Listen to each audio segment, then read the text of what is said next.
Going.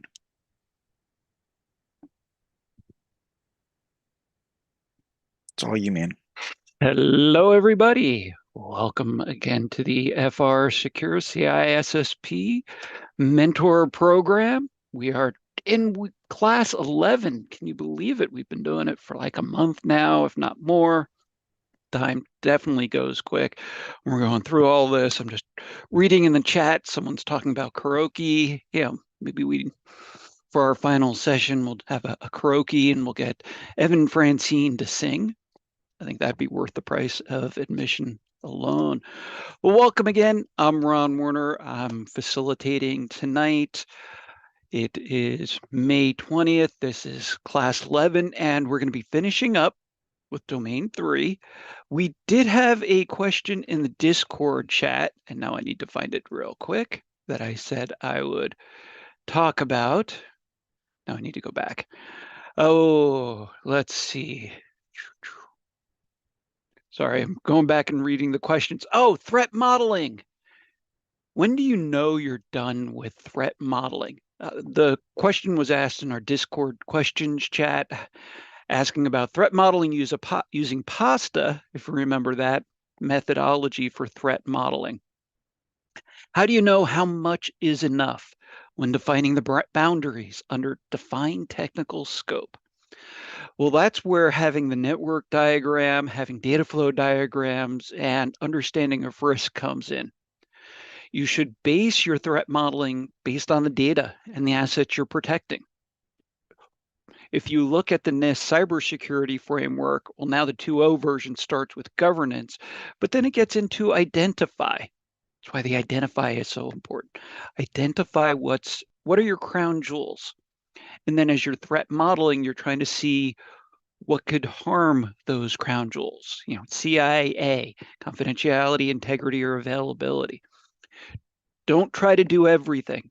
I often see initiatives fail because of threat model all assets. And it's like, no, a pen is just doesn't have enough value. But you definitely, if you have a database containing PII or PHI, then definitely threat model against it. If you have internet facing assets, use threat modeling. So hopefully that is answering Ford Eagle's question from Discord. Great question. We love the questions on Discord. Keep that up. As I said, we are on domain 3. If you have questions from part 1 or part 2, last time we talked everything you wanted to know about cryptography, but were afraid to ask, and hopefully you're not so scared of it anymore. Understanding the difference between symmetric, asymmetric, and hashing, what to do with public and private keys, who do you give your private key to? I'm hoping I heard someone say nobody. Exactly. You use your private key to sign. You can use a public key to verify someone else's signature, etc. So usually it's done in conjunction. You use both asymmetric and symmetric. And then hashing is just a way to take a variable size of text and create a unique fingerprint with a set size. Check out the resources from the last session for more. And if you have questions, throw them in the Discord chat. Those are the best places for them. Now, before we dive into the material, need to show you something. This is my cat, Poe. You all thought I was nuts because he will occasionally Zoom bomb me. That's what he looks like. And yes, that is his official RSA badge. He's part of the Pets of Cyber from RSA. He's my chief fish finder. Insert joke there. So now you know I'm not at least that crazy when I'm being bombed. Oh, so what are we covering in the rest of domain 3? We're talking about site and facility design, physical security, and all of that. It's a big part. I can't tell you how many times I've done an on-site assessment and the cyber people say we are 100% secure, and I'm standing in their server room and can just flip switches. Or I go wandering through their facility and all of a sudden I realize their power is all available in a closet that anyone can get to, not protected. So anyone can go just turn off power. Now, granted, there's going to be backup power, etc., but those little trivial things.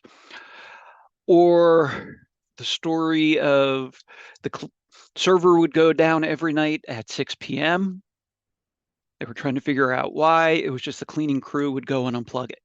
It's like from 20 years ago, still could apply today. Always human safety if there's ever a doubt. And I'm only going to be spending about 15, 20 minutes on physical security. You can read about it. There's numerous other videos. Go back to our previous videos from 2023, 2022, where we covered these topics. So yes, don't forget that layer 8 human layer. Theft is a common threat of mobile devices, laptops. How can that affect availability? A common question, and this is all part of disaster recovery, business continuity. What happens if a key player doesn't have a computer? So we learned a lot from the pandemic. Hard to believe that was 4 years ago, making sure that redundancy is available. With so many cloud features, particularly moving to zero trust, where you don't necessarily need a dedicated computer. But something to think about. There's a lot of legacy out there. There's also a lot of OT, operational technology. These are known as programmable logic controllers, PLCs, SCADA systems. They're the ones that often run utilities, manufacturing, and they may just be using old operating systems that may or may not be patched. So to learn more, you can read Countdown to Zero Day by Kim Zetter. Gets into Stuxnet, how it took down the Iranian nuclear capability. So these are all part of what you need to consider. Environmental threats, physical threats, floods. When I was helping to design a data center, we made sure we had pipes around the outside and only above certain areas. So this way, if there ever is a pipe burst, it won't go into a server room, for example. These are questions to ask your cloud service provider, or if you're using a co-location facility. Yes, someone can gain physical access. I'm rewatching, what is that show with Rami Malek? Anyway, help me out here. Mr. Robot, and how they were able to take down physical systems through Bluetooth. We'll get into that later. Understanding where is the wiring. Wiring can be tricky, and this is why using a shared facility can be very beneficial. So if you have your own, then these are things that need to be considered. If you're using someone else's, these are the questions to ask them. Again, I'm not going to spend a lot of time just on wiring. Make sure it's protected. I already told you my story. I could just go and turn off the power to the whole building and no one would know it's me. So knowing where the wiring is. Next time you're walking around an office building, see if you can see the cabling. Do they keep the network switches in a cleaning closet or some other closet? Make sure it's locked, that no one can add anything to it. So other controls, oh yes. How organized is the wiring? Does it look like a bowl of spaghetti or is everything neatly labeled? If it's the bowl of spaghetti and you pull the wrong noodle, chances are you could take something out. So just know where your noodles are. And know where they connect. A good wiring schematic will actually have labels. This wire goes there. You should be doing this at home as well. Understanding, I'm just looking circulation, air, as we reach the summer season here in the US, making sure computers stay cool. They do not like heat. Oh, let's see. Yes, clean up the wiring closets. We'll talk a little bit about some of the physical heating, ventilation, air conditioning. So, do you recall back in 2013, Target, department store here in the US, was breached. How were they breached? Through their HVAC.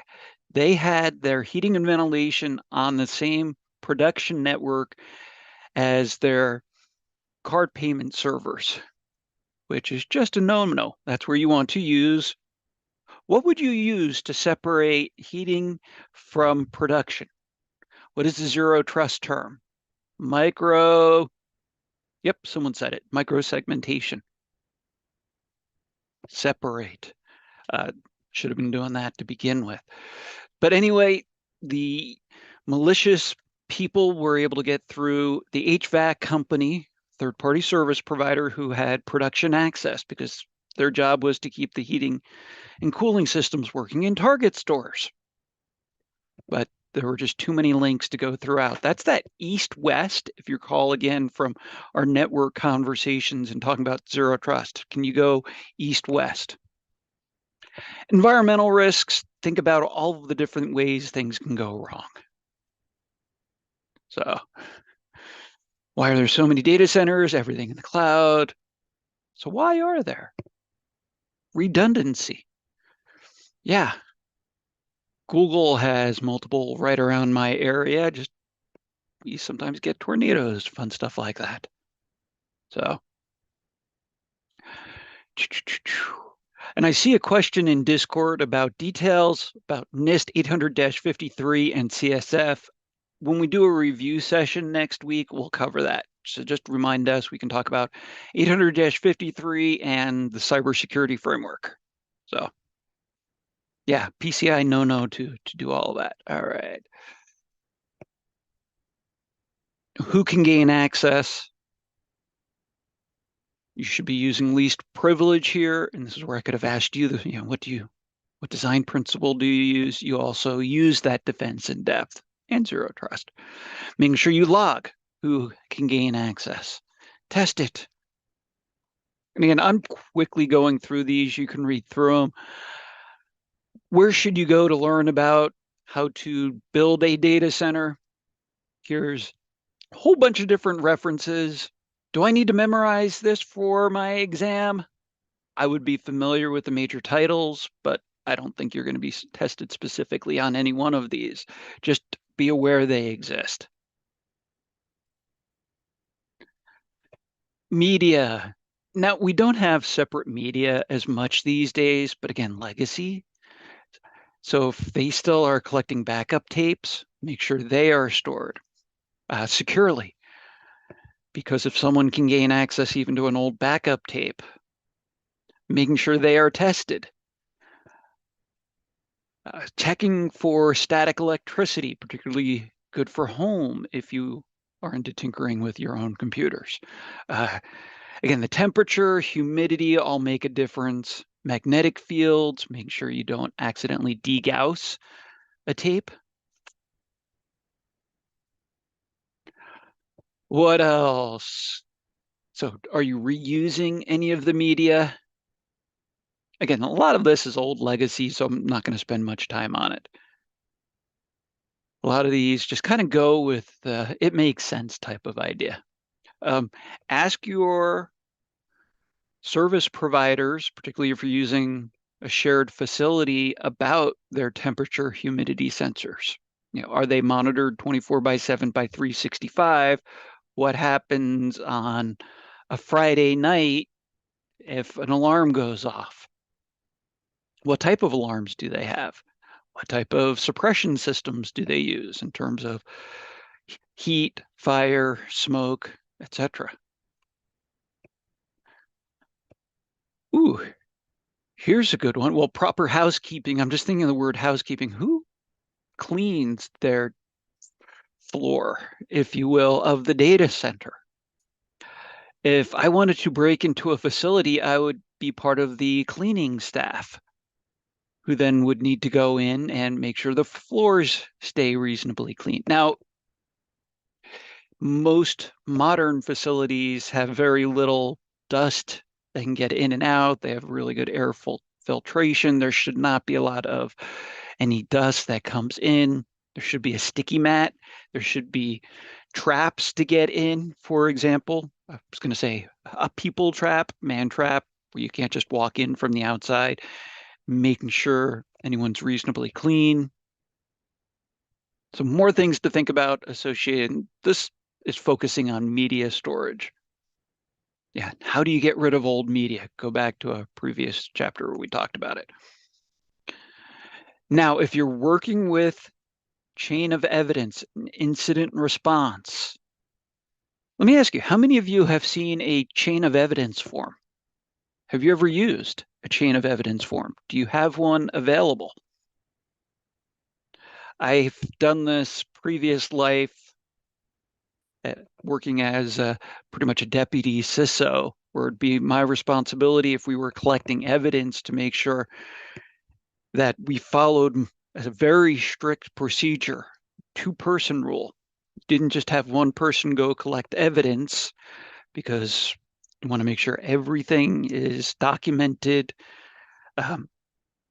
So seeing a lot of no and yes. So yeah, you have an incident response bag. You may have a Faraday bag. So can you take someone's cell phone and put it in a bag that makes sure it can't emanate any transmissions or receive any transmissions. So, okay, you're stuck. You need to collect evidence and you don't have a Faraday bag with you. And you're in a typical office building. What can you use instead? What do you have that will block signals? Almost every office has one. Seeing if anyone put in microwave. Unplug it first. Microwave oven makes a great Faraday. You can also use potentially old paint cans. So, plus, if you go and you're ever investigating and you even suspect investigating, I need to bring this up because this drives me crazy. I like watching crime shows. You find someone entering a crime scene. First thing they do, they see a computer and they start typing on it. No. Now, if you see a body lying on the ground, first thing you do is you check and you make sure the human are safe. You don't care about computers. But if it is safe and sane to do so, you take out your phone and you take pictures of everything and you film everything. Be very millennial in that. That'll protect you. Take a picture of you doing it. So this way it's your own body cam footage, if you will. Protect yourself. So this way no one can say you were trying to pull anything. So you may have a separate evidence room, evidence locker, making sure everything is stored, all part of DFIR, Digital Forensics Incident Response. Oh, let's see. And we got a lot of things we got to go through. So I'm not going to be going through all of these. These are a lot of the security principles. We've talked about it in the past. I'm not going to go back through the security principles. Want to make sure we're covering compliance obligations. What are the rules you need to follow? Do you have certain SLAs in place for physical security? Be familiar with some of these terms, and I highlighted this one, SCIF, Sensitive Compartmented Information Facility. It is used by U.S. Department of Defense and other foreign nation for top secret and above. It can contain lower, but basically it's for higher. For very sensitive information, you need to be approved through multiple layers to have your own SCIF. So you can't just build one. Other things to consider, let's see, we've already talked about environmental controls, electricity, making sure multiple power supplies. Do you have a power backup? Knowing how power comes in and out, different types of faults. Again, would you be tested? These could be included as part of another question. So just be familiar. Difference between a spike and a surge. So surge, prolonged, spike, just temporary. So temporary high versus sag, temporary low. Curious, do any of you have a UPS at home? And I don't mean mail delivery. Power, universal power supply. Businesses should have it, making sure that if there is a power issue, there's consistent power. Test it is the key. If you don't know what you're doing with power, get an electrician. Making sure that you test your DRBCP plan to include any electrical issues. Yes, UPS, yeah, most facilities. Is the UPS connected to the network? The production network, it should be segmented again. Or can anyone on the production network get to the UPS website? Because many, like printers, many UPSs have a maintenance website. So if I know that UPS's IP address, type it into a browser and I'm on the UPS, they don't always use multi-factor authentication. So from that UPS, I can figure out the admin's password and boom, I'm on. I turn off the UPS. If there's not an alarm, someone may not notice. Yeah, these are all the threat modeling hacker things you get to think about. Test it, test, test, test. Don't assume and have an alarm if things aren't working. Oh, let's see. More information about surge protectors and UPS and generators. In a data center where I worked once upon a time, we also had battery backup. And this meant like 20 car batteries lined up in parallel to be able to run the data center if there's an issue. So making sure all of those car batteries were continually charged. We also had the capability to have our own power. So we had to have fuel in the building.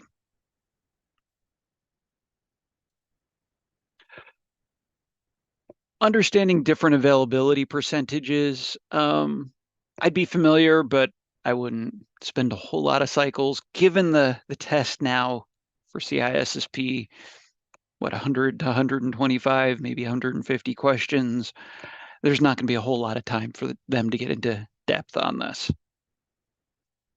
So, and a lot of this gets a little repetitive, doesn't it? Now, here we're in the Midwest where I live, we do occasionally have tornadoes. Like 1 month ago today, we had an outbreak of like 60 some odd tornadoes in my area. Hopefully none tonight. We built a data center into a side of a hill. The side of the hill was on the west side.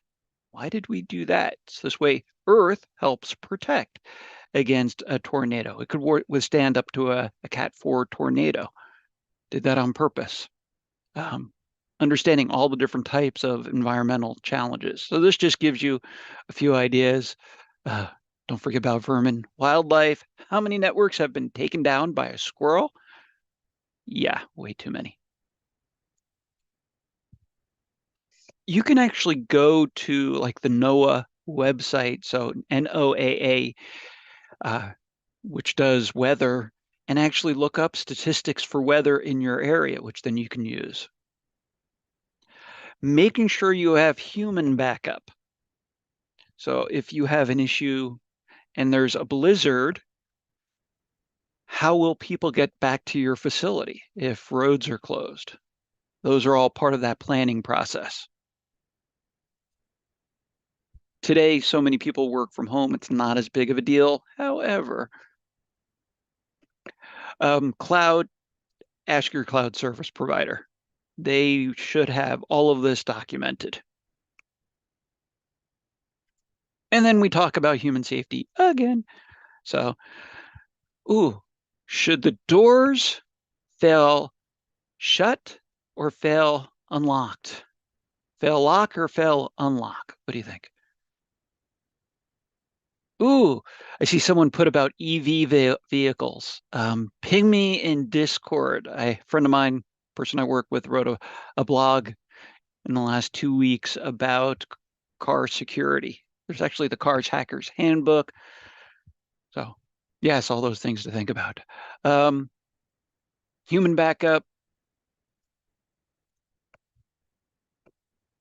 jurisdictions. This gets into the compliance. So what is the fire protection rules? Do understand the difference. Heat versus flame versus smoke. Yeah, where there's smoke, there's fire. Not always. It could be an electrical fire. What do you use to put out an electrical fire? So have the sensors be able to look for all of these. If there's drop ceiling in the data center, is it above the ceiling? Where do they have the sensors? You should have sensors at multiple locations because you can have excessive heat without ever having any flame. And of course, how do smoke detectors work? You can read about all this. Just pausing. You may even have dust detectors. Here's my challenge to you. Next time you go to an office building, see if they have published evacuation routes. In many jurisdictions, it is a law. They need to have signs showing how you evacuate. Now, most of us ignore them. Don't. Know what to do in case of an emergency. Okay, so let's role play here. You're sitting there in an office facility, and all of a sudden you hear, pow, pow, pow. What do you do? Department of Homeland Security here in the US has a lot of really good documentation on it called Run, Hide, Fight. First of all, try to make sure you know which direction you hear the pow. It can be hard if there's echo. If you don't know if you are safe or not, then make sure you go into that hide mode. But first, try to run to get to safety. But if you're not sure where the shooters could be, or even if it's shooters, run, hide, and then if needed, potentially you need to decide for yourself.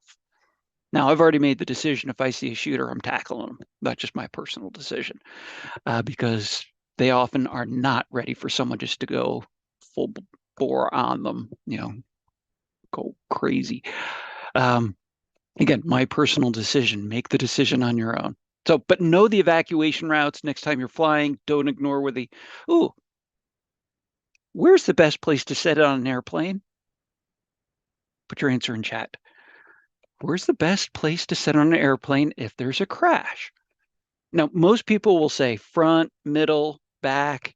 I say pilot seat. Just kidding. The answer is, doesn't really make a difference. The whole plane goes down. Be within a few rows of the exit. So when I choose seats, I look to see where the exit row is. I make sure if that plane is filled with smoke, I can find that exit without any senses, just sense of touch. Do the same. Because plane goes down, filled with smoke, everyone's screaming, so you don't have any eyes, you don't have any ears, you can't breathe. Know what you're going to do. That can save a life. That's why I'm spending a moment on it. Other things, don't let people, don't tailgate, don't let people tailgate, train people not to tailgate. Let's see. Do you have safety wardens who will help direct people? When you use an elevator in a fire, never. So you may need to help if you are in a higher level building. But know what you're going to do in case of any emergency. The next few slides get into different types of fire suppression systems. Ooh, here's something to check. When was the last time you checked your home fire extinguisher? For me, it's been a while. So mental note, I need to make sure mine works. And probably get a new one because I think mine's old. So, but know what type. This is good for general knowledge. Again, could you expect to have a specific question? Again, we don't know specifically what you may or may not be tested on. This is good for general knowledge, making sure if you're working with a lot of electronics to have a Class C. If you're working in a kitchen, have Class F or K, etc. So use these as reference. Okay, about halfway through, and I want to get it into Domain 8 before very long. So I'm going to, oh, that was my last slide on this one. And I already talked about a lot of these. So next time you're walking around a building, where are the fire extinguishers? Where are the exits? Where are the defibrillators? What are they called? Someone help me in chat. Yeah, the paddle thingies. Do you know how to use one? If you don't, I'm going to give you homework. Look it up, how to use them. I've been trained numerous times throughout my career. I probably need a refresher just because when you're doing it, it's a time of high stress and you don't want to sit there trying to read the instructions. Because there are certain steps you want to take if you are using the paddles to make sure you don't accidentally electrocute yourself. All of that is good. Okay, if you have other questions regarding physical security, thank you, AEDs. Y'all are awesome. Know how they work. Okay. Now, in the 2024 CISSP, there's a whole new section on manage the information system lifecycle. Why they put it here, I don't know. What does this contain, Ron? I've been trying to find out. I've been like looking this up for the last week, trying to see, okay, specifically where this will come in is as we talk about software development, because a lot of these are very similar between system development and software development. A lot of these we've talked throughout this mentor series. Many of these have some logical sense to them. For example, go look up system development lifecycle off of Wikipedia, provide you with a pretty standard approach. My recommendation, be familiar with the steps, which each step would contain, but what would be contained in each step. There could be a question just asking, patching is in which phase of the system development lifecycle? And you should say maintenance, operations and maintenance, sustainment. Although, depending on the question, you may need to also look at it as a part of some of the earlier. What does the patch do? Someone should have asked that. If it is a major system update with new functionality, you may need to go back and do some redesigning requirements. How does it affect the architecture? How does it integrate? Do you need to do some integration testing and validate? How are you going to validate? So those are the things to think about with systems development lifecycle. Again, when we talk about software development, there's a lot of overlap. So we're going to save a little bit. Ryan talked about this a week ago, selecting security controls starts with the requirement. So there's overlap in the section on selecting security controls from earlier in domain 3. Making sure controls defined, repeatable, consistent. Ron, where do I find a list of security controls? Well, actually, we already mentioned it. The person who asked the question about 800-53 Rev 5 is a list of security controls, about 1,000 of them, with high, moderate, and low, depending on the impact of the system, the value of the system, potential risks. As part of the NIST risk management framework, one of the steps is selecting security controls. Do you have to use all of the controls in 800-53 Rev 5 moderate? No. As part of the risk management framework, you start by selecting controls. So reason why I bring it up here, it's all part of that system development life cycle. We've discussed numerous frameworks through here. Keep in mind 800-53 and NIST CSF, they're both security frameworks. Well, 853 is a list of controls. CSF, framework. NIST says itself, it's not mandatory. And there is overlap. So plan, do, check, act, it's all part of system development lifecycle. So when do you reassess controls? This is important because when we talk about change management, often a question is, how does security work with change management, particularly within an IT department? There needs to be an understanding analysis of the change for potential impact against security controls. If it's not known, then there needs to be greater analysis. So it really will depend on the change. Could be a new threat actor. Usually not too many new threat actors, though. List of threat actors are, but you never know. This says when to reassess. Okay, that is it for domain 3. Oh, let's do a quick dad joke. What happened to the plant in math class? It grew square roots. On that, let's take a quick 1-minute break. I'm going to stop sharing. I need to end this slideshow, start up a new slideshow for domain 8. So if you have a question about domain 3, throw it in chat with me today. Is the awesome Ryan and Brian. They can help answer questions. And then we'll dive into everything you wanted to know about secure development. Sorry, while I refresh everything. Reshare.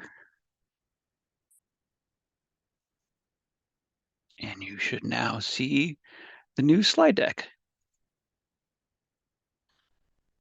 So let's dive right into software development security. Blah, blah, study tips. So you'll see in these slides, we make them standalone. I'm not going to talk about these now. Blah, blah, blah, blah, blah, blah. Study tips. We'll cover study tips. So we'll see how much of domain 8 I get through right now. If you're noticing, there's like a lot of things to get through. We'll get through as much of domain 8 as I can in the next 80 minutes. Whatever we don't finish tonight, we will finish on Wednesday and then also spend Wednesday with a little bit of a review. And then we'll do more review next week. So, and then that should say Discord, not Slack. Use Discord. Lots of free resources. If you have a term you're not familiar with, you can use the NIST CSRC glossary. Committee on National Security Systems. They also have a cool glossary. Some of these are a little dated. How important is software development security? Well, according to ISC2 in 2024, it's 10%. Used to be 11%. Now they reduced it. Does that reduce its importance? No, you should expect about 10, 12 questions or so on software development. So study accordingly. And on the left side here, you see what we're covering. Understand, integrate security into the SDLC. So SDLC can mean software development lifecycle. I've also heard it referred to the system development lifecycle. Identify security controls in software development. Assess effectiveness. Oh, I hear a question. Ron, do we need to know how to program as security professionals? Stay tuned. That question is coming up. Got to give you a reason to stick around, right? So we'll assess the effectiveness of software, so testing. Get into that. What do we do with acquired? So TPRM, third-party risk management. How does that relate to cyber supply chain risk management, SCRM, SCRM, versus just SCRM? Stay tuned. We'll cover that as well. Apply coding guidelines and standards. Ron, where do I find these secure coding guidelines and standards? They are all over. We will show you.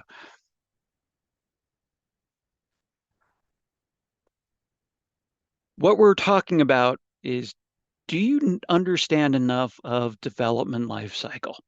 Can you speak the language, or at least understand the language of developers? Again, we'll talk about that as we go throughout the rest of this evening. And it's securing to the appropriate level. Here is a software development lifecycle.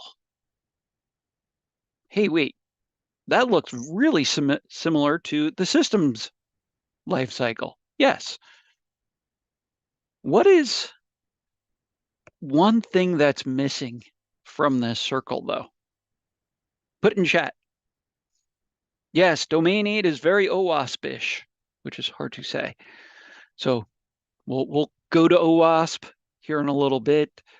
Go hang out there. Really cool group. Anyway, what's missing? What about those applications that eventually die? Now, I know it does not happen very often. That's why we have legacy. But you may just have an application that you phase out.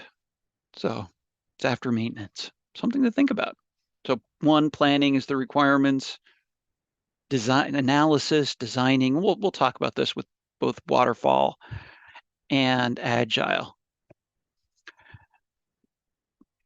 As you are learning more, as I mentioned, there's numerous standards available. One you should look at is NIST Special Publication 800-218. Shows a software supply chain and software development framework. Starts at the top. Prepare the organization. Culture. Culture is so important. Anyway, people, process, and the technology. Protecting the software, and it's more than just from tampering. And this is from the beginning. If I can inject my evil code at the very start, how do you know it hasn't been injected? How do you know a well-meaning developer didn't put in a backdoor so they would make their own lives easier, or didn't put in a testing routine and forget to take it out?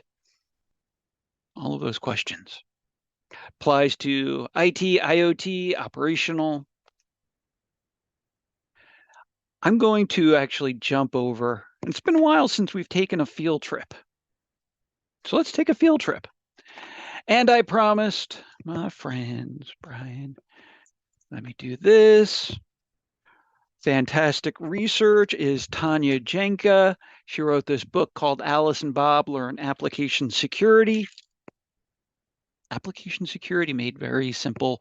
Tanya is a phenomenal person, very, very well respected in the industry, one of the top thought leaders, formerly with Microsoft. You can read her blog, that's her holding up her book. I do not make anything off of this, by the way. I just know what works. So if you're learning about it, check that out. Sorry, I'm scrolling. Oh, where did I put? Here we go. I wanted to go to NIST. So numerous NIST documents. Here's the one I wanted to share. Let me make this really big. 800-218. And I'm going to get back to that other one that I showed you here momentarily. This provides a list of, it's a framework of controls for software development. So you can use this within an organization to build a secure framework for development and to analyze how well is your organization doing. What I would recommend as you are studying for a certification exam like CISSP, take some time and go on these field trips. Pull up documents like this. This one's only 36 pages, so it's not terribly long. I know some NIST documents are very wordy. We're going to skip the acknowledgments, notes, patent disclosure. Look at the summary. So at the very least, be familiar with the summary. And if you see me looking to the side, because I have the screen I'm sharing over to the side, this is a standard framework. Now, would you be tested on this one specifically? No, but this is pretty standard. So I could see a question based on something that's found in here. Talking about understanding what vulnerabilities may be in the code, the bugs. Why do developers not like summer? A lot more bugs. Particularly with the cicadas coming out in just a few weeks, right? That was supposed to be a dad joke, by the way. Does not prescribe how to implement each. It's focused on the outcomes and practices. So I wanted to show you. You'll notice there's not too much to the table of contents. You can read the intro, explaining. I'm pausing if you hear me talk slow to give those who want to be able to read this a chance to read it. You can take a moment, pull it up yourself. There we go. I want to scroll down to actually show you the framework. You'll see the different letters associated with it, like prepare the organization, PO, protect software, PS. This actually goes with their controls. And if you notice, this ties in directly to a software development lifecycle. Also explains how you set up a practice for each one. So do you do it? Are there specific tasks? How are you implementing? When you go into it, I need to scroll over, you will see that there's specific practices. And I know this is kind of small, so let me make it bigger, then I'll have to scroll over. Define security requirements, and then give specific tasks for each. Use cases, if you will. Implementation examples, further use cases. Other references. Some of these we'll be covering in today's session. If you're working with developers, be familiar with these. Now, expert, no, they exist. Your developers may not know they exist, particularly some of the more common ones like NIST CSF, Identity Governance 3, for example. I think this is a good reference to keep in your back pocket. If you have other references like that, please share. Here's another one, and I'm going to throw it in the YouTube chat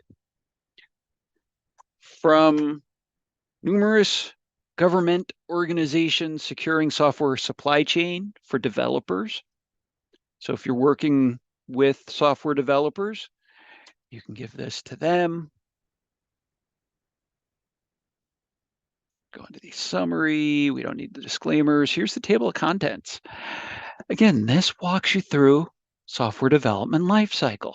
So if this is new for you, take a few moments, take the field trip, read through this document. Even gets into both, do you build versus buy? So build meaning, do you develop it in-house, versus buy, are you acquiring the software from somewhere else? Now, keep in mind, those aren't mutually exclusive. Build and buy often overlap.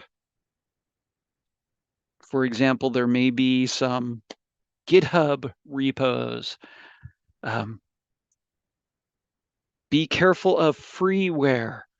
Do you have a policy in your organization for using freeware, shareware, all the different, pseudo? I've encountered organizations that were accidentally using software that they should be paying for. Someone was well-meaning saying, well, it's free for personal use, not business. So read those end user license agreements. This talks about the details. We're going to get into this, and you'll see this term here, software bill of materials. If anyone knows if it's actually part of the new study guide, I would really appreciate it. I've been doing my research. I have not seen it explicit, but it would surprise the heck out of me if you don't hear about software bill of materials. And we'll get into some of this. Now, this is for developers. Sorry, let me go back up. There's one for customers as well. This could be good for your business users. Oh, freeware versus open source. Let me make sure. Great question, Brian. So open source, I was thinking more of open source, which may or may not be freeware. Again, check the end user license agreement. Great question. More open source. Some organizations, because open source may not be maintained, how is it validated, etc., they tend to shy away. Does that mean your organization should never use open source? No. Just something to think, that needs to be determined as part of the governance step. Let me make this a little smaller. This gets into how to address the customer base for software development and third-party risk management associated with a White House memo, also focusing on zero trust. We don't need to read disclaimers, but these are the steps end users would then take compared to developers. Again, really good just to kind of keep in your back pocket. I show these because I know we're not always going to have time to get through everything in these sessions, but these are resources to keep in your library as you're learning about software development. Lots of others. So let's get into some of the development methodologies. Starts out with, what is the problem? What problem are we solving? If it's something that we have developers in-house, and it could be they're developing against a standard application like Salesforce, for example, or SAP for order management or manufacturing. You may have specific developers in those areas as opposed to general developers who are using like C++, C#, JavaScript, all the host of languages. But understanding the business need. I can't tell you how many organizations don't really understand and define the problem well. Take time to define the problem. And then how do you develop? Do you have multiple environments for development? Do your developers, and are they developing with minimal privileges? Continual problem we keep seeing is an application that requires administrator rights to run. Like half the games I play drives me nuts. Electronic Arts, I'm looking at you.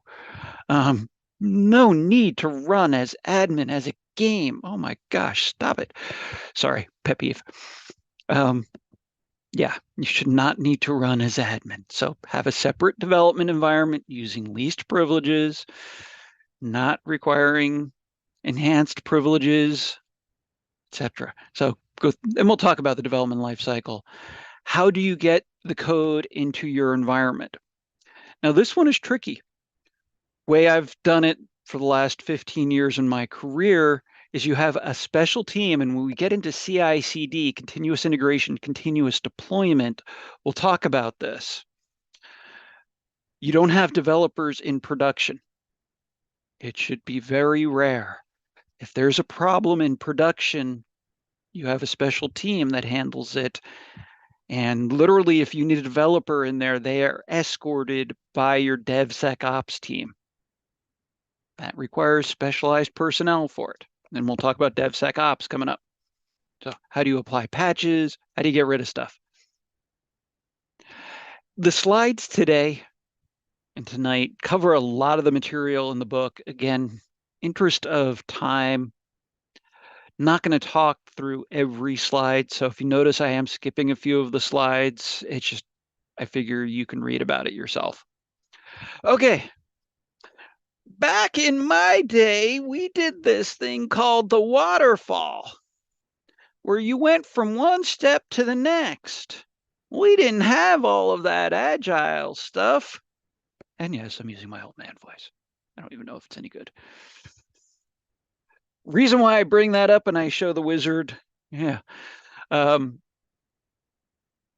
still see waterfall a little bit, but it's usually tied into larger and more proactive processes like agile, because there's challenges going from one phase to the next. For example, you get into testing and all of a sudden you realize you need to go back and fix something in design. This doesn't necessarily have good feedback loops. Or you're in the maintenance phase and you need to redesign, or you receive new requirements. There's deficiencies with waterfall. However, because CISSP contains, at least the book we're working off of, some legacy stuff. So reason why we bring it up, sorry, I was just looking at a chat. So all tasks be completed before the next phase. Yeah, which doesn't always happen, which is why you want something more proactive and iterative. So you can see this doesn't always work. So instead, we use this thing called Agile. Now, I fully admit I'm knowledgeable on Agile. I wouldn't call myself very. I've worked with it, worked in numerous environments. The idea of working with small teams, it's a lot of collaboration. It's continual, done in sprints, where you get small subtasks done, and different teams may work on different subtasks. The idea too is better client experience, customer experience with it, because you can address requirements. Again, with waterfall, the problem is you collect requirements at the start, and then at the end you ask, did we do it? With Agile, you can continually ensure you're meeting requirements. Easier for testing as well, smaller test phases. You can tie security testing in with quality testing.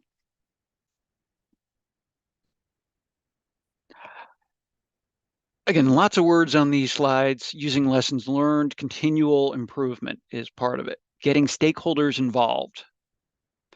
Part of the reason why I wanted to show you Tanya Jenka, I was working in an environment, this was like 7, 8 years ago. We had our own internal development team. I was able to inject security into the development team pretty easily because I had a security champion. Phenomenal. She was, and is probably, I don't know if last time I spoke with her. Anyway, phenomenal programmer who was curious about security. So I taught her about OWASP. She created the routines for security, checked against cross-site scripting and other injection type of attacks, as well as overflow attacks. And we partnered. And that's the idea with Agile, a lot of collaboration. We're going to get into security testing later on in this domain. Just the idea, smaller amount of testing rather than, have you ever run a test report and it's an inch thick and there's like 250 things that now need to be fixed, and the developers then begin screaming that we don't have time to develop, forget about all of these security problems, and becomes a prioritization challenge. So taking it in smaller chunks simplifies prioritization. And then automation. There's a slide later on about SOAR, security, orchestration, automation, and response. So as soon as you find a challenge with your security testing, you can automate. What do we do? Maybe it's just, some type of input that needs to be scrubbed. And yes, will OpenAI with ChatGPT take away all of the developers? Probably not. but it uses Agile. So someone made that comment. Automate, automate, automate. So extreme programming, pairs developers, letting you read this. I want to introduce at least some of these terms as you're reading through these slides. If you're watching this not live, you can always pause. I would know the difference. It could be part of a question. You're not probably going to be asked specifically about extreme programming. Test-driven development, TDD, should be incorporated through each step, each phase, each sprint. And I'm reading, ensure that all tests pass. Again, I have a problem with the word all. What if you fail on something that's very low risk, low impact? Yeah, maybe it's just not that important. But it's something you need to monitor. Something that's low today could be a higher risk tomorrow. But that's the idea. Other terms, having this scrum. So think of rugby. Do we have any rugby players? How everyone gets into that huddle and they all work together to move the ball. Very teamwork oriented. That's the idea.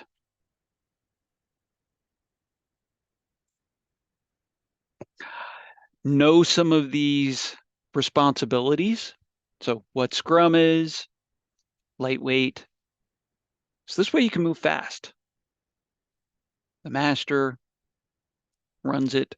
Product owner may be the customer. Have they identified who the product owner is?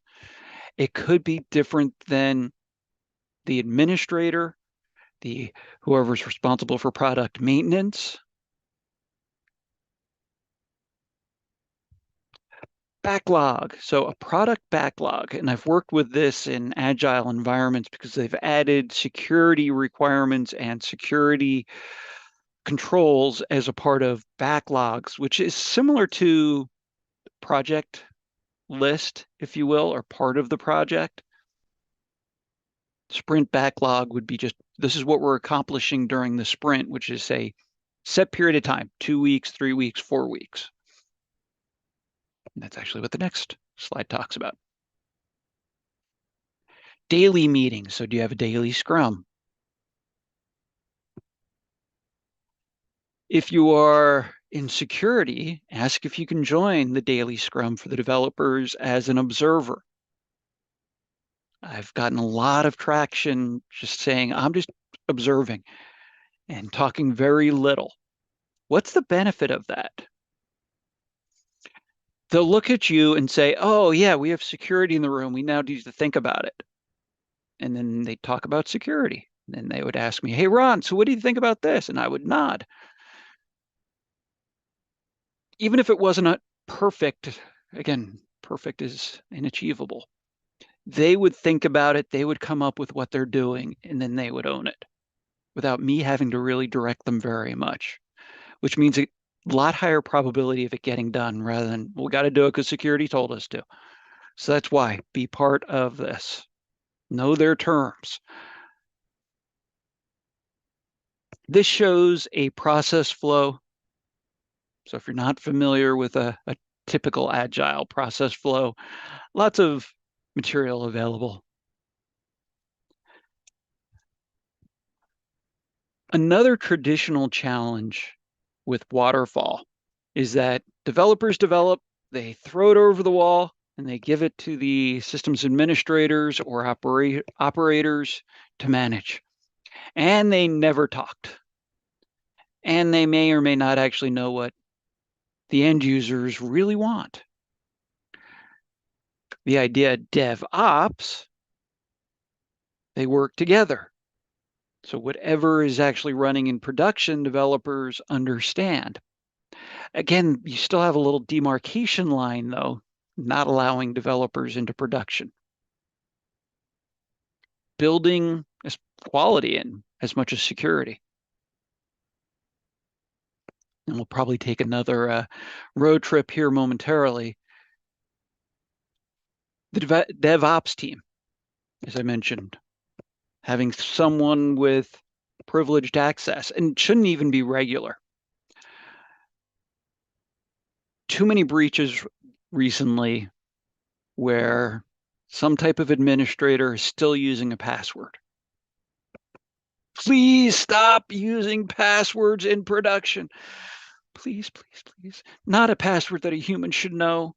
There are too many tools available today from well-known providers, Beyond Trust, CyberArk, to name a couple, that will allow you to check the password out. You use it, you check it in, and it automatically gets rotated.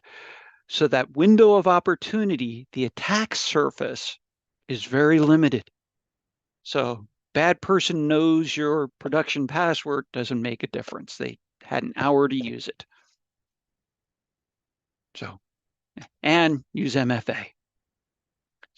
Plus that's, and these are all those terms we've been talking about throughout. If you want to learn more, and this is where I wanted to go back here and see if I can find, oh, this is safe code. Here we go. DevSecOps. I was looking up who the members were earlier. And my friends at FRSecure always beat me to the challenge.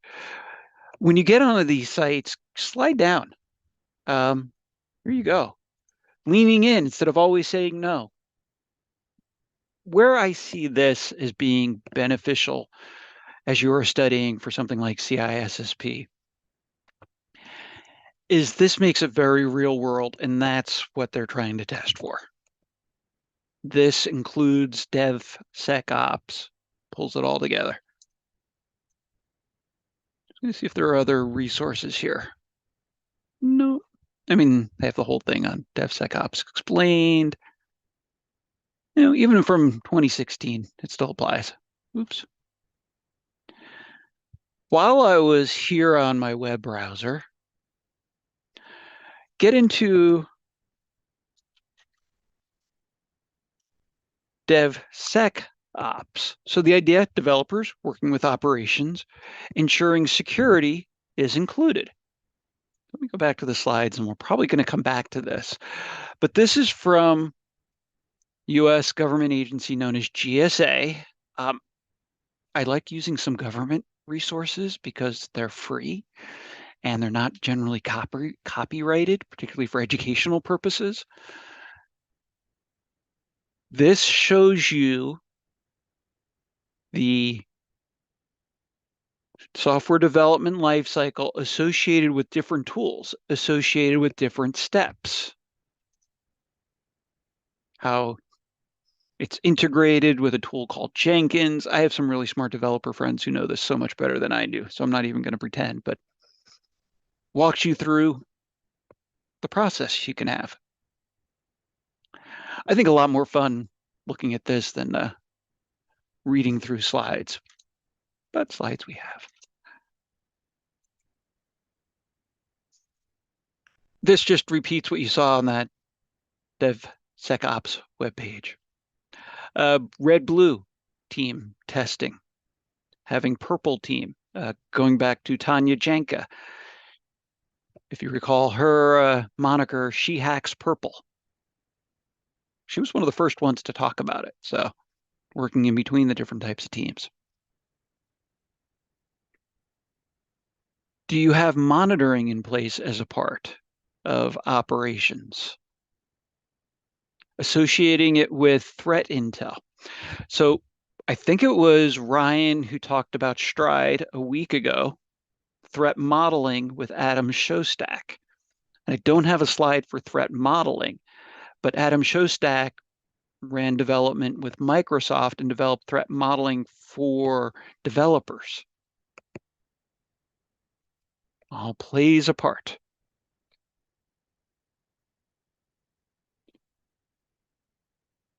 So the goal of what we're seeing with DevSecOps, it's just part of Agile, part of failing fast, failing smart, rather than always going with, we have to have 0 vulnerabilities. No, you need to have 0 unaddressed vulnerabilities. You need to understand each vulnerability and make a decision on it. But I've seen that too many times. Anyway, so this talks about how to build security into the process. You see this here. This is the difference with development, operations, and application delivery. That application delivery team, I called it production control back in the day. You just get security as a part of it. Checking to see if there are any questions about, nope, purple for the win. Yes, code quality. Yes, what are you doing for code quality? How do you know you have code quality? If you have questions about DevSecOps, put them in the Discord chat, which I'm just going to check. So I see I got tagged about EV. I will answer that either later tonight or tomorrow. All right, so the slides go into other methodologies. I would be familiar with these. Again, I wouldn't spend a whole lot of time. Spiral is waterfall, but it just goes in circles, which makes sense.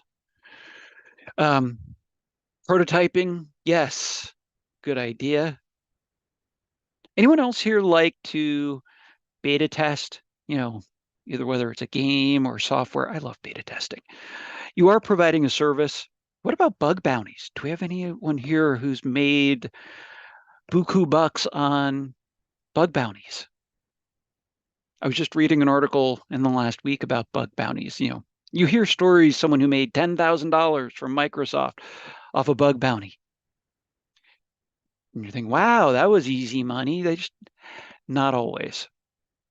To earn that amount, you're doing basically $10,000 worth of work. So don't think it's just, oh, I find a bug, I report it, they're going to give me money.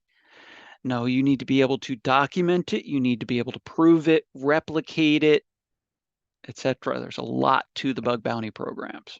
So sorry, quick tangent on that. So, but prototyping. I'm a big proponent of beta testing stuff. Clean room may also be called a green field, by the way, having a pristine area. Okay, so the next part, how do I know how good I am at anything?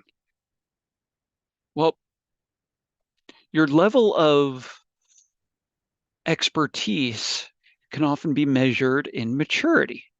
We do the same thing within IT, known as the capability maturity model, developed by the Software Engineering Institute of Carnegie Mellon University 30 plus years ago or so. Very well known. We use it all the time now in security and in software development to understand how mature are we. Because your level of maturity depends on, well, how mature do I need to be?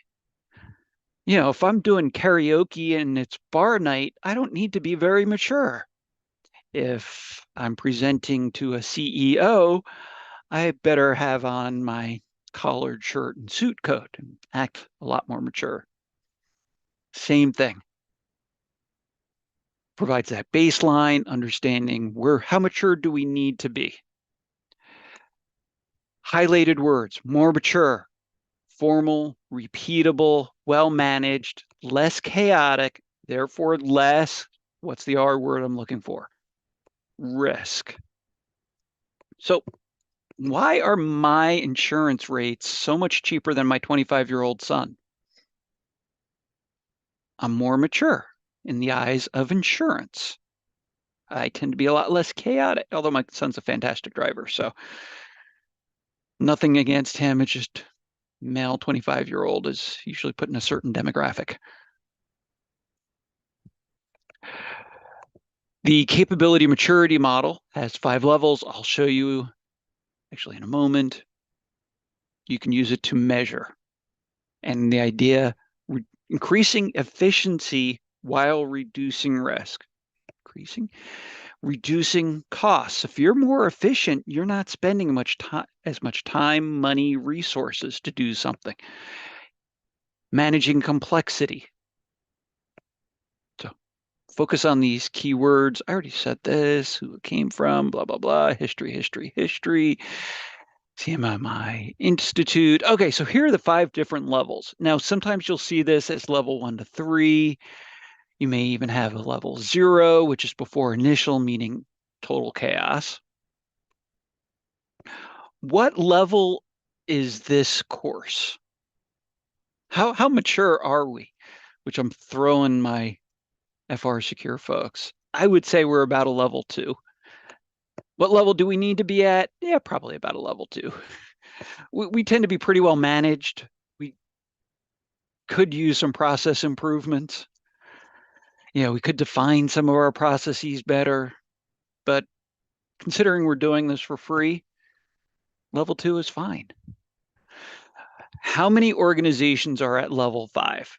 So any of you, yes, CMMC, we'll talk about CMMC here momentarily. I just saw that in chat. How many of your organizations are at a level 5?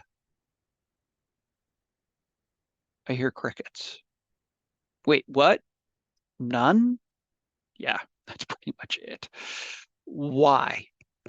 It is bloody expensive. It's continual improvement. It requires robust documentation, personnel. Yours, good. If yours is, are they for everything? It just takes a lot of work. Correct me if I'm wrong. So yes, it can go from 0, chaotic, to 5. Be familiar with this. It's been a standard enough framework for measuring maturity. This just provides more words around each level. Giving you a moment to read. Moving from unpredictable, reactive, to proactive, to controlled, to continual improvement.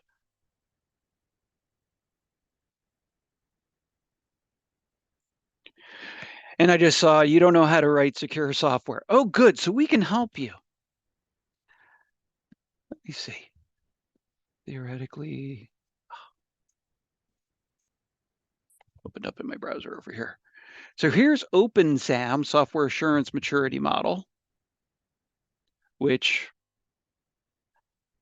goes into your development processes maturity. So use it as a good resource. Let me show you. Working across 5 different domains, which should be extremely familiar to you at this point. I want to focus on 2 words, though, out of governance. Strategy and metrics, primarily under metrics, and I know we talked about this probably in domain 1, KPIs. Was it key performance indicators?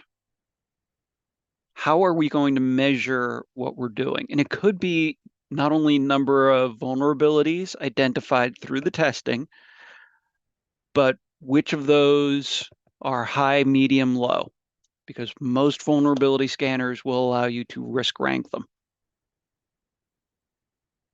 So this should make sense. This just goes into a measurement, a form of measurement. Gets into the different streams of activity. So example, if you have automated testing, so we'll talk about SAST, S-A-S-T, and DAST, and IAST here coming up. So static, dynamic, interactive software testing. And this just shows 3, levels. It's giving you a moment to read through. There's another model you should be familiar with that's been around for a very long time called the Build Security in Maturity model, developed by a gentleman, Gary McGraw, I do believe, 20 years ago or so. Can also be used to ensure secure by default, secure by design. You'll see CISSA as secure by design as an initiative in 2024. It's nothing new. We've been talking about it for 25 years. The idea as you're building software. But what we're seeing now is those product developers, whether we're talking about IoT, they are going to begin being held a lot more accountable. So if you don't have security as a part of how we're conducting business, I was trying to remember an example from earlier and just blanked on me. So I do want to show you their website. Here we go. Here's their report. Reason why I like this report, and let me throw it in chat. Did you beat me to it? You beat me to it again. You're always so fast. Anyway, as you noticed in these reports, I tend to just show you the table of contents so you can see. I would take some time to read. There are different ideas here that you won't find in a study guide that could be testable. In particular, I'm thinking of this evolution of shift everywhere. What does that mean? You may hear shift left for security. That means putting security earlier in the design lifecycle. The idea with shift everywhere, make sure security is included throughout. It's a lot cheaper rather than trying to, after the building has been built, then you determine, well, how secure do the walls need to be? Oh, wait, we needed walls to be able to withstand a sledgehammer, and we don't. Now you need to rebuild walls. Same thing in software. So that's the idea. Some of this could be a little bit is maybe repeated from what you've read other places, but this should validate much of what we talked about. Yeah, and even enabling people. A lot of other resources on the BSIM webpage on it. 121 activities. You can actually read through the different activities. I think you get the idea. Oh, wanted to show this. So do you know the difference between OWASP and SAM? Not OWASP, sorry, on the OWASP web page. BSIM and SAM. Similar origins, one's more descriptive, one's more prescriptive, just more info.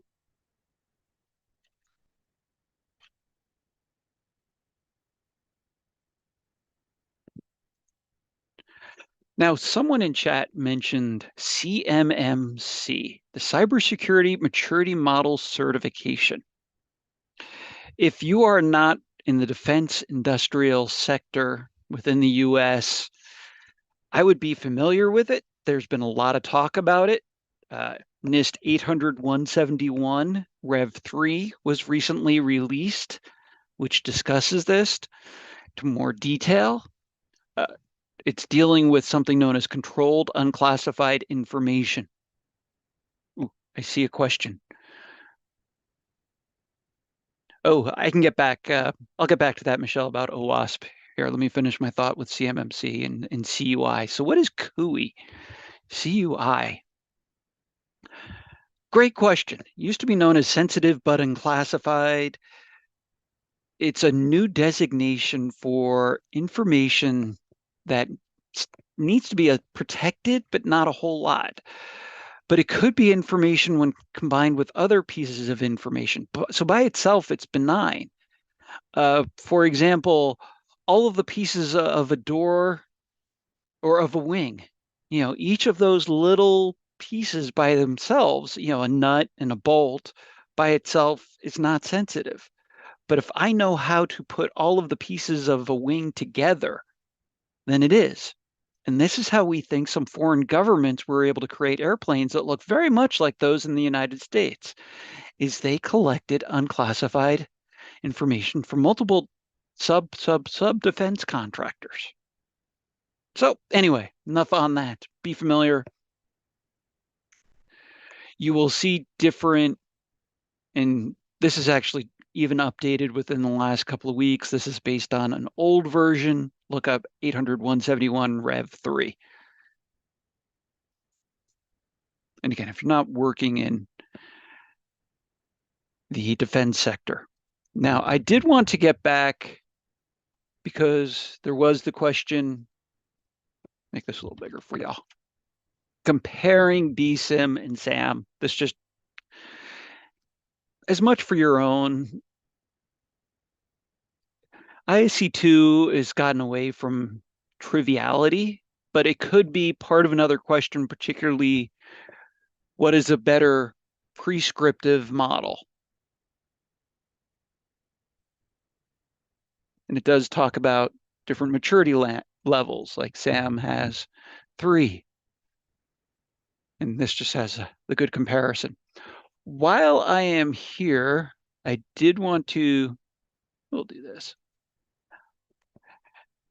Just because I know we're about a half hour left, but always like talking about OWASP. I know some folks have put OWASP in the chat. I really appreciate their cheat sheets. What this is just shows links to each of their cheat sheets. So later on, when we talk about this CICD, you can use the cheat sheet within your organization. Understand different types of risks, and this also has a top 10 CICD risk. Just giving you a moment to read through these, and they tend to be quite well documented. And how to, so not only what the risk is, but how to mitigate that risk. So we'll get back to OWASP here momentarily. Oh, let's see. Operations maintenance, all part of life cycle. Change management, I know we've talked about numerous other times here. Have a defined change management process is what it comes down to. Understand security challenges. And there's like a whole bunch of slides on change management, which I'm just not going to go through because I know we've talked about it. We have talked about an integrated product team. So I just skipped ahead 6 slides. If anyone's following at home with the slide deck. And no, this slide deck doesn't have too many dad jokes or test questions. Didn't have time to put them in. So integrated product teams, IPT, really all part of that agile scrum, if you think about it. Being able to quickly respond. Everyone will have their own role, but you can collaborate easier, sharing knowledge, using modeling. We talked about testing, prototyping. So hopefully this can just build on what you've read before. Okay, so 90 minutes in, we need another dad joke, right? Link is not opening. Open for me. Dad joke. What rock group has 4 men who don't sing? Mount Rushmore. Have you ever been there? I've never been there. It's about a 12-hour drive from where I live. One of these years, I'll take it. Okay, so now we're switching topics. So I'd normally throw a dad joke in between topics. Oops.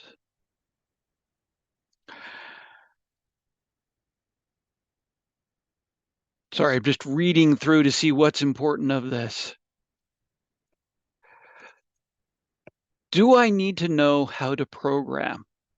So the answer is generally no, but somewhat yes. And I actually have a slide on this even later on. Let me build these, see if it's coming up. Yes. So let me jump right to this. Do CISSP need to know how to code? Oops. There we go. And if you want to read more, I'm going to put this in chat. One moment. You may be familiar with the person who wrote this. Mike Chappell, who's done a lot of training over the years. What he provided top 5 programming languages for cybersecurity professionals, including, so if you know a language, a programming language, put it in chat. I'm going to take a quick 1-minute tangent on this. It's like understanding any other language. If you're traveling abroad, can you get by if they speak a different language than what you natively work with? And I'm phrasing my words very carefully on purpose here. So I don't really speak European languages very well, but I understand many of them. And I can say common phrases, same thing in programming. You should be able to go into a programming environment, understand their terminology. So if they're using something like Jenkins and Kibana and what are other Angular, yeah, you can speak their terms. You should know the basics of the ones shown here on the slide. So Python, pretty easy to learn how to program. You could potentially be shown as part of a certification exam pseudocode and being able to explain what it does and where challenges may be. That is potentially fair game. So it's pseudocode, so it's not one specific language, but you'll see languages often follow similar formats. Now, Python is not, well, I'm thinking object oriented, and we'll talk about object oriented in a little bit, which is more along the lines of JavaScript. You should know how to read HTML. So this way, and if you watch Mr. Robot, he actually showed how to do this during season 1, episode 6. Common theme he would do, he would just go to a website and do the, view source. What's the other way you can go into view source, by the way? F12. Have you ever used F12 to be able to see what's on different parts of the web page? You can also, if you ever need to empty cache, by the way, here's a little tidbit. But you don't want to empty the cache for your entire browser, just this website. In Windows, hit F12, right-click on the reload, and you can do empty cache and hard reload. Great way to empty cache on one website when you have 14 tabs open like I do. Anyway, little side note, know how to read HTML. So reading a language, being able to understand it, do you have to speak it? No, not necessarily. Speak it well enough to get by. Know some common phrases, and then find friends who know how to speak the language. All right, enough on that. Read what Mike has to say about it. This basically explains what I just said. So moving on. Understanding common syntax of programming languages, like we speak with sentences, paragraphs, punctuation within coding is so important. How many rockets have blown up because of a missing semicolon? Know and learn how to debug, work with the quality team who will be looking for the code at a different level. I do recommend knowing the difference between compiled languages and interpreted languages. I didn't have one slide with both. Compiled, like C#, Swift, you build it and then you run it through a compiler, and then you get executable code on the end. A benefit of compiled languages tends to be a lot more efficient, a lot faster. Harder to reverse engineer, still can be reverse engineered if it's compiled. And if you want to learn about reverse engineering, read about reverse engineering malware, at least a couple books on that. So if you really are into this development and you want to learn about reverse engineering, how to do it with compiled is more difficult versus interpreted languages. So Python, shell scripting tend to be more interpreted, meaning as you are running them, the language is interpreted and automatically run. So there is additional overhead associated with interpreted languages. So JavaScript, Python are interpreted. Mobile, understanding how code, is made mobile. SQL, used for databases. But what else uses SQL? A lot of the security incident event management systems, like Splunk, for example. I had to code SQL because really on the back end, Splunk, it works with the data from log files, pulls it into a central repository, is able to correlate it, etc.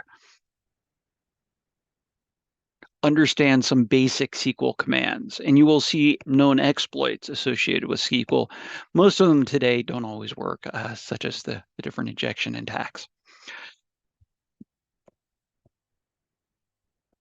This begins to get into some of the testing. So static versus dynamic. And I may just jump ahead to show this and then probably end up repeating this when we come back, because we won't get through everything today, but I'm going to come back to that slide here momentarily. But this, I think, explains it better. So I jumped ahead to slide 99. Static evaluates the source code not while it's running. So it's basically looking at the source code before it's been compiled, for example. While dynamic looks at while it's running. So dynamic would be used on the web page. Static would be used on the code that generates the web page. Each has advantages and disadvantages.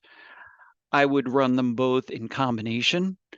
If there are known programming functions with vulnerabilities, so if there are known vulnerabilities in some of the functions, like a printf, an old C, it would flag it. This SAST would flag it. Then there's interactive, which goes beyond. It combines with penetration testing. Burp Suite can be used for interactive application security testing, if anyone's ever used Burp Suite. They do have limited function, free version of Burp Suite. Doesn't really get you too far, just enough to learn it.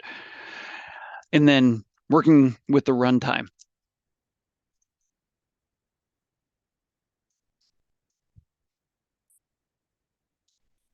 Reason why took a moment to skip ahead with this is that this is something I deal with regularly. I read about regularly, understand different types of testing. The idea with the agile teams is you test early and often with these different types of testing. And then there are other ways to protect the source code, which we'll talk about when we come back to this topic. But I didn't feel that the previous discussion, I'm looking back through the slides, of static, it's interpreted, there we go, versus dynamic was enough. Okay, so at this point in the evening, my brain gets as much mush as yours does. So I'm going to hold off going into details on, say, procedural versus block. Again, I would be knowledgeable, but this section's 10%. Now, don't blame me if you get a question on it. I would know about procedural, though, mainly for the subroutines. If you are taking routines, say, from GitHub, what I'm thinking of is log4j. So log4j was that Java routine, which was found to be problematic 3-4 years ago or so. Problem is that log4j is Java logging, and it was embedded in so many different areas. So many organizations didn't even know where they had log4j. And that became challenged right before Christmas a few years ago, because they were trying to find where they may have this. And The problem is that most organizations do not have a good inventory. So one of the topics I want to make sure we cover, and this kind of gets into the library, so I'm skipping ahead a little bit. Where are you getting your libraries? Do you allow your developers to take them off of a known repository such as GitHub? If they do, certain steps need to be taken, make sure they're validated. I've seen developers who are so developers are now going to be using AI to develop code. What's the problem with that? Hasn't necessarily been validated.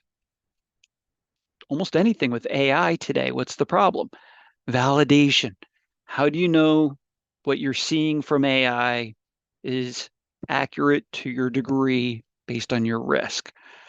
So know where you're getting your libraries. Software development kit often can be downloaded, like you can get the Java software development kit for free and use it for your own development.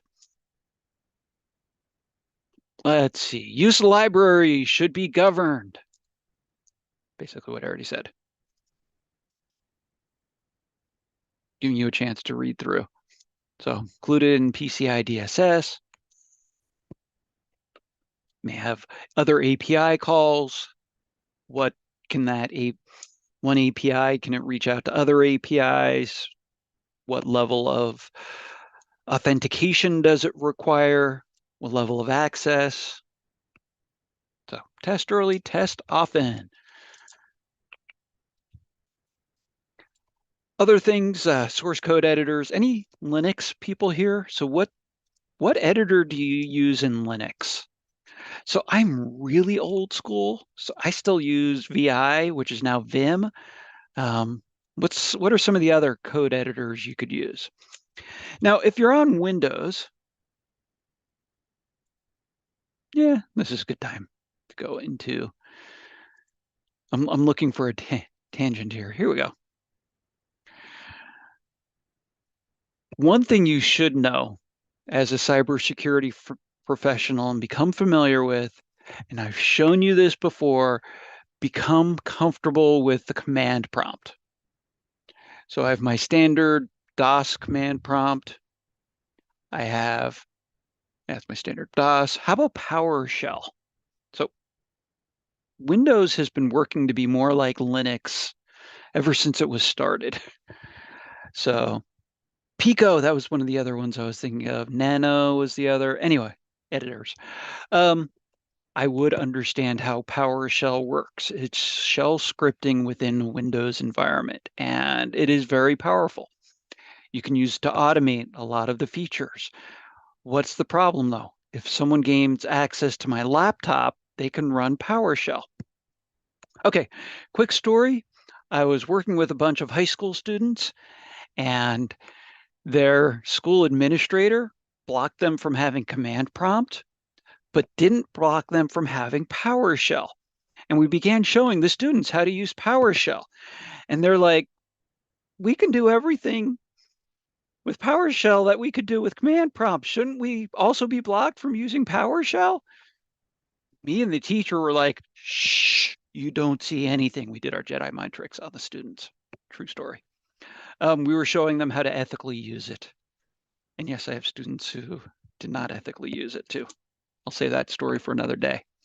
Anyway, know how to use shell script. My Windows subsystem for Linux is not working, so I can't show you Bash or other shells.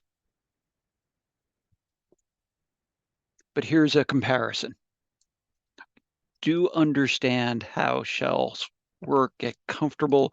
Another true story, if you are new to the command prompt, don't worry about making mistakes. This is what I did once for a very young high school student who was scared to death seeing this, and they were frozen.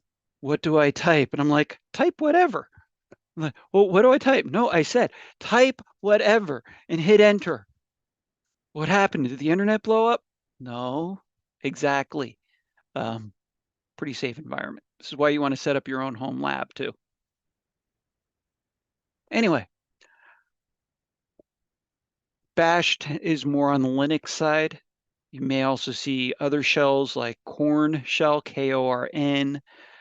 Bash actually stands for Born Again shell, from the Born shell original. Very powerful. Let's see, what else do I want to make sure I cover in about 15 minutes? The slides get into different types of tool sets. Integrated development environment. I wanted to show you this. So with PowerShell, you can pull up PowerShell ISE, which is their integrated scripting environment. So basically you can use it to build your own scripts. And again, interest of time, I won't show you, but it's built into Windows. That's the idea with this development environment, which is basically a single environment. Okay, so if you see IDE, that's what it refers to. Last topic I want to make sure I cover for today. I'll put us about halfway through, because I've already mentioned it numerous times, the CI/CD. Well, the idea with Agile, and if you recall when we talked about cloud, got into serverless a little bit, serverless systems, where you can spin up a compute instance and use it as needed and then take it down. A lot more dynamic type of an environment. The idea doing this within the development environment. So the CI, developers code into that repository, reducing cost, improving efficiency. So, oh, Notepad++. Yes, I still use Notepad++. Thank you for bringing that one up. Although the new Notepad within Windows 11 basically does the same thing as Notepad++. So I was just reading a chat note. The idea of how do we integrate better is what you'll see with CI/CD, allowing you to automating the testing. So this way you integrate continuously and then you can deliver a lot quicker. The challenge, though, where do you include change management with CI/CD? And it really comes back to having that DevSecOps person who understands the operating environment, who understands security, understands development, to be able to ascertain risks, quickly being able to determine. And with some of the automated testing tools, it can look for potential vulnerabilities, and then based on the vulnerability rating, we've talked previously about CWE, common weakness enumeration, as a way of rating vulnerabilities. The idea with CI/CD automation, particularly within the complex systems.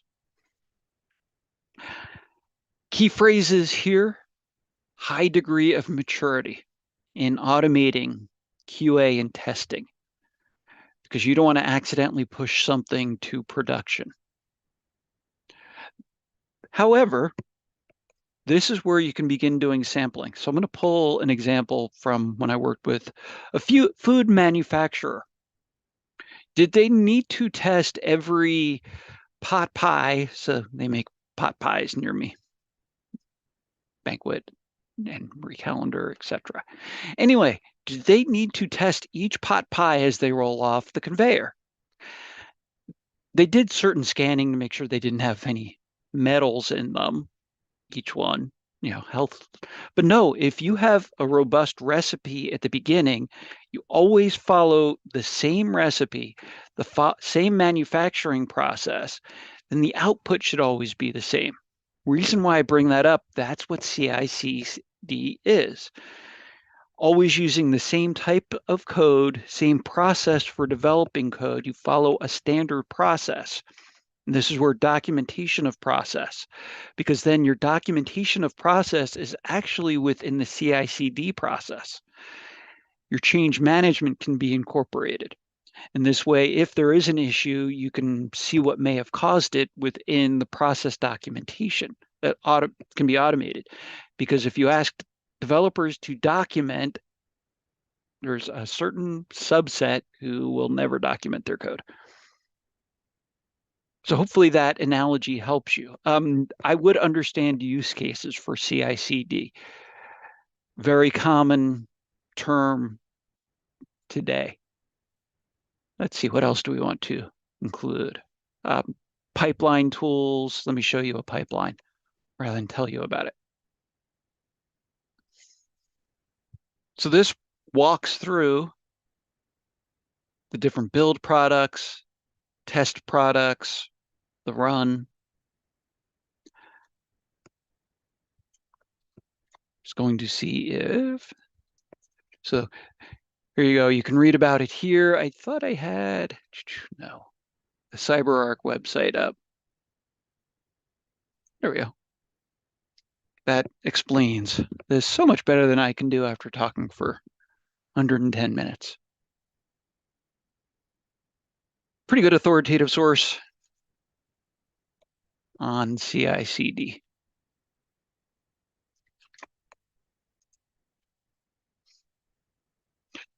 What you see here is potential challenges within the pipeline. So could you inject code? Could the code be stolen? So this is why you want to always have that developer environment knowing when code could be shipped outside of that environment. You know, restricting permissions. Developers will tell you all sorts of stories why they need open permissions. If you haven't used, how many of you have a site on GitHub? Reason why I want to bring it up, if you don't, I highly recommend you do. Reason why I'm bringing it up, to show off I do have my own little GitHub site. However, and this is just one I created on my resources on AI security. But if I go in and I edit, reason why I'm showing you this is this actually walks you through the process. Let me make the screen a little smaller, showing about the commit changes. Yeah, it's not going to let me commit changes because it's sensing I haven't changed anything. What Git has enabled as a part of this, GitHub, I should say, is change management. As I make changes, I need to document what change I have made. Now, it's only me who's on this, so it's just for myself, but this can be used across a group of developers. I use this as a common example you can set up and play with yourself. Because reading a book only gets you so far. The more you can get out and play. So, like learning the different build tools. Go back to where I can see the slides. There we go. How to automate and different challenges, different vulnerabilities with each of these.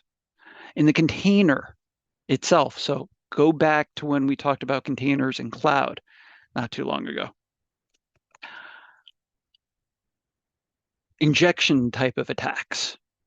And this goes back to the OWASP page I showed you earlier with different CI/CD vulnerabilities and risks. So I think this is a good place to keep up your knowledge, where to include testing in the pipeline. Highlighting this last phrase, bottom bullet, CISSP can achieve a great deal of security impact by implementing small, automated, repeatable security checks into the automated pipeline. That I would memorize because that's pretty standard.